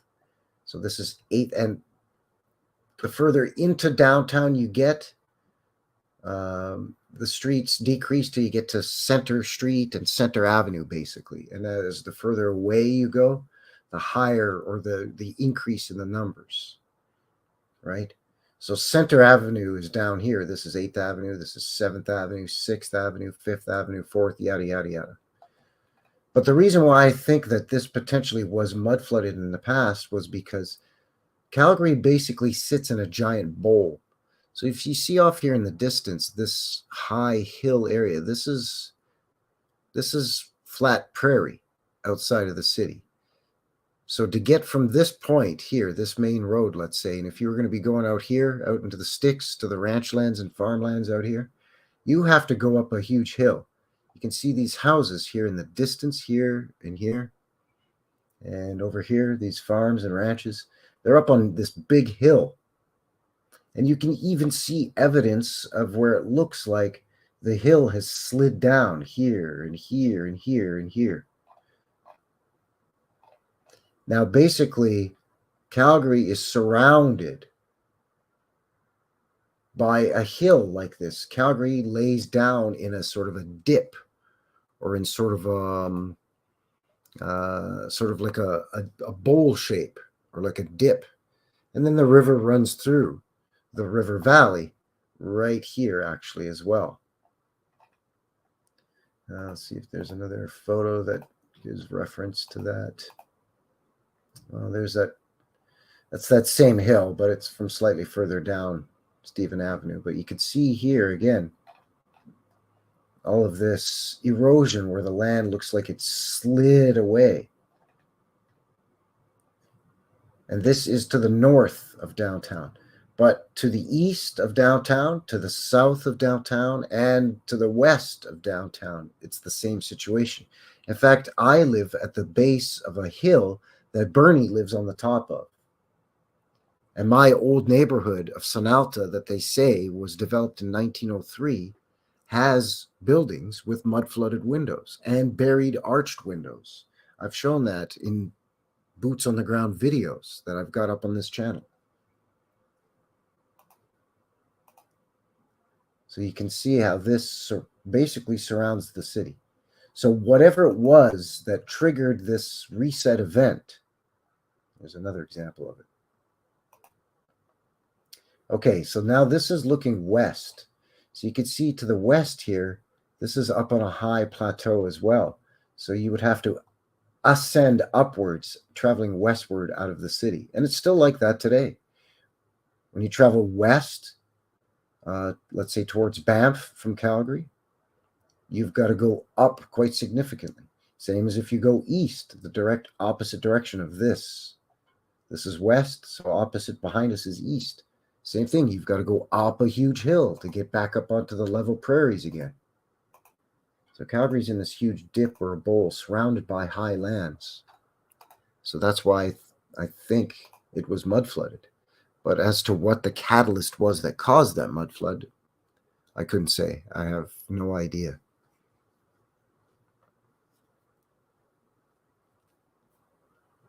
But I find it a little bit more than a coincidence that a lot of the oldest neighborhoods where I'm finding these mud flooded windows, or where, you know, the front of the building, they've dug out the lower level and made it look like, you know, you've got to go down and that there are businesses in the basement of the building, you know, that type of thing.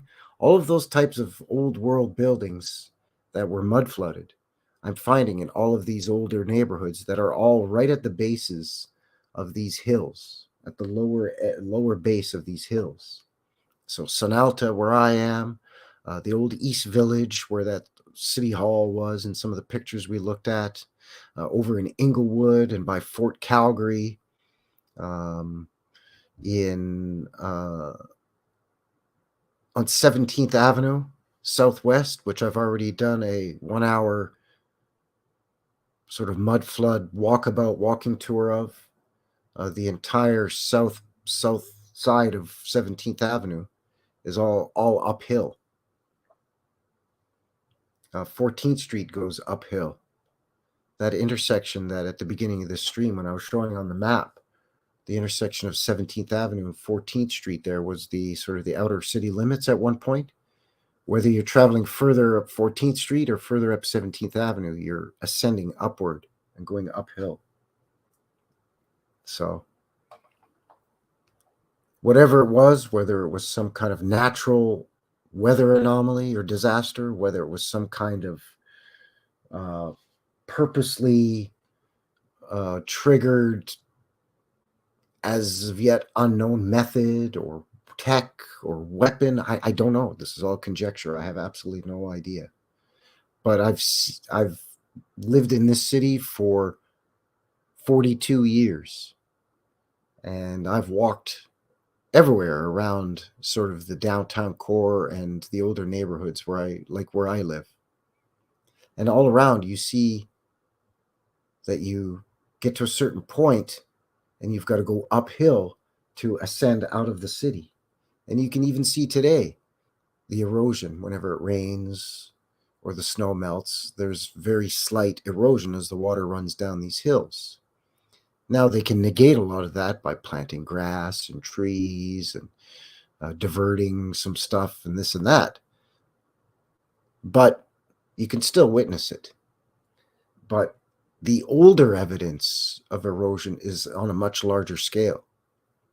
So I think at some time around, I don't even know.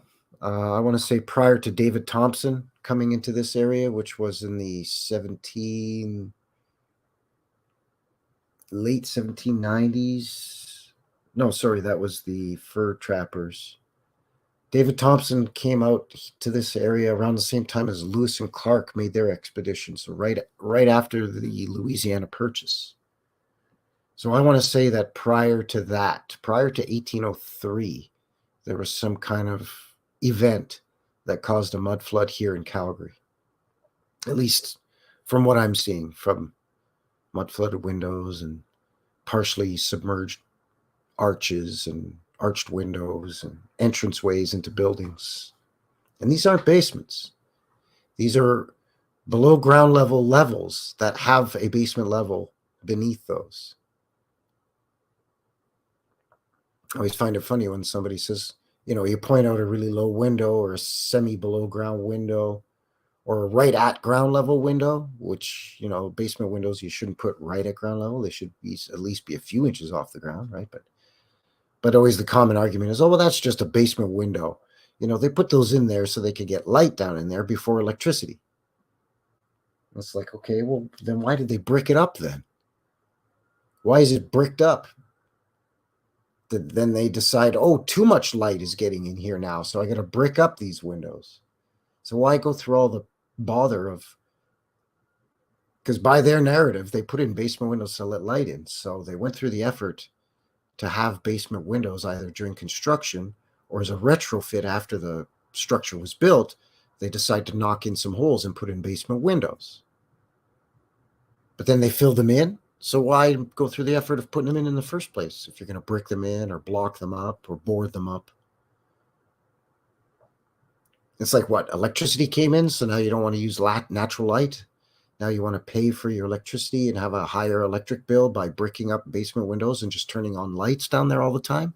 Like either way you come at the argument, it doesn't make sense that those were basement windows. And of course, not every low window is a mud flood window. And of course, there are basement windows, especially here in Canada. In Canada, like 99.9% of the houses built have basements. You can't swing a dead cat without hitting a house that's got a basement. It's not like some parts of the US, like some parts of California or whatever, or different states in the US that not all the houses were built with basements. Here in Canada, it's always kind of been a thing. Houses have basements. But we're talking about something different here. We're talking about what I think was formerly an above ground level that has now been partially submerged, or in some cases almost fully submerged. And from the footage that I've taken, from what I've seen doing boots on the ground here in Calgary in the older neighborhoods, it's anywhere from 4 to about 15, 16 feet. And I think that swing in that measurement depends on how close the structure was to the base of the hill. That was what I think was the root cause of the mud flood, or the root source of the mud flood. I don't know what caused it, but the mud came from the surrounding hillsides, and it came down suddenly and quickly.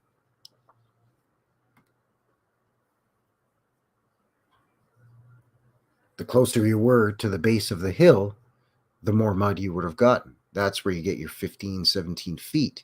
The further away you are, as the mud slows down and the flooding subsides and eventually stops, that's where you get your 3, 4, maybe 5 feet.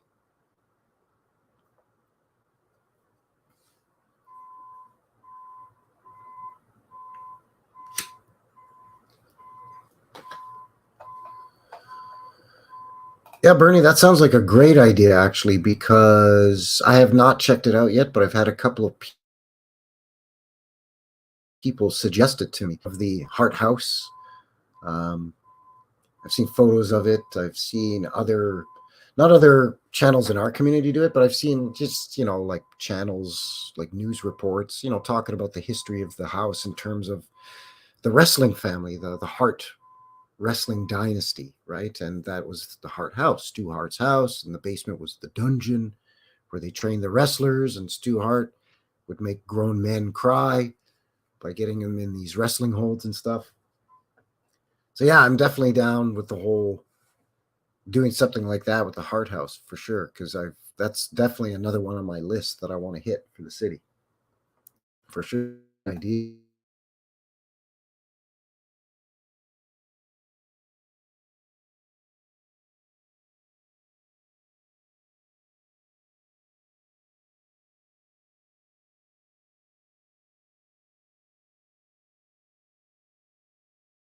Signal comes back. I get one extra. A guy gets an extra bar when he turns his camera off. Weird. But anyways, good to see you. Thank you very much for shooting in.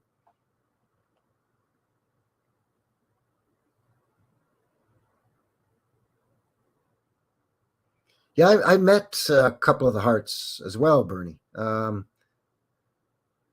met Brett once. I've met Owen a couple of times before he passed, obviously. God rest his soul. Keith Hart, Wayne Hart, and Bruce Hart. My dad used to know Ed Whalen. So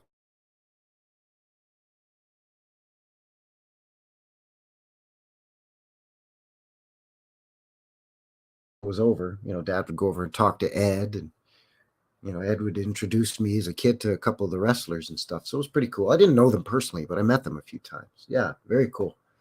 So yeah, definitely down with doing the Heart House thing for sure, for sure.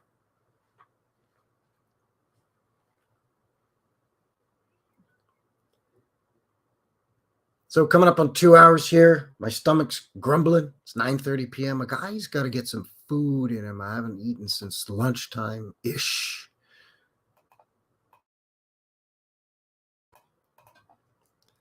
So guy's got to take some edible substances and put them in his eating hole so it can go down his food tube. So I'm going to fix myself something to eat here. But before I go, I just want to take a second to thank all of you very much once again for shooting in and joining me here for this thing. New West Reset Live, episode 11. And as mentioned, I try to do these once a month. where I just kind of explore different topics. Going forward, once again, as a reminder, once a month, I will be doing a sort of a chill chat with somebody in our community as well. So I've done one in the past with old world exploration. I've got one coming up with from Billy Philly 22, and then Oz Beast and I are going to be getting together and having a chill chat, kind of a live stream as well. What we do is pre-record them, and then I just upload them as a premiere, so that you still get the nice chat down the side, and we can sort of the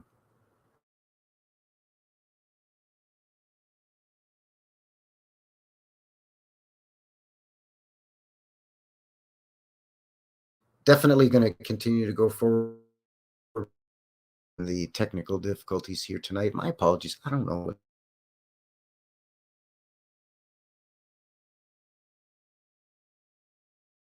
Yes, that must be it.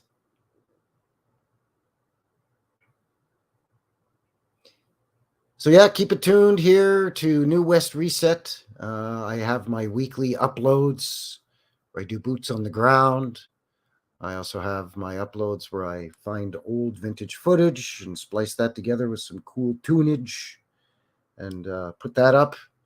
So that'll be continuing to move forward through the winter. And then once the weather warms up, going to be doing a lot more of the sort of walkabout mud flood tours of full neighborhoods here in the city, where we walk down, let's say 10 or 12 city blocks and check out stuff like we sort of did in some of these photos here tonight of Stephen Avenue, or what's also known as 8th Avenue Southwest, sort of in the heart of the city at one point, and still kind of is. It's kind of the shopping district is down there, the tourist district down there, lots of restaurants and pubs and bars and stuff like that there.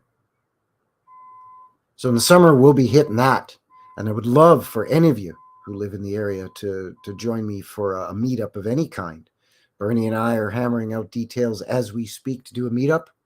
So if you live in Calgary, or if you live real close by and you're going to be in Calgary, you can contact me through my email, which is available on my channel's homepage here on YouTube. That's New West Reset. As well as on MeWe, link in the description below. And hit me up, and we can get into contact, and we can figure out when and where and how to do a meetup.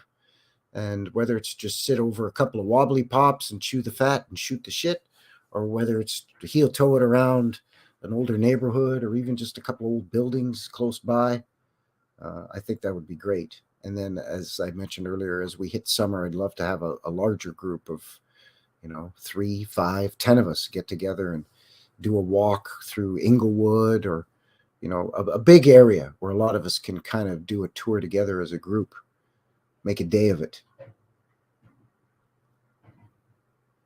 So with that said, I think that is going to seal the deal here tonight for New West Reset. So once again, thank you very much for all your support. If you haven't already, post re-upload of this thing, let me know down in the comments below what you think. You could just kind of beep boop bop it there for me. That would be fantastic. Of course, do all the other YouTube things.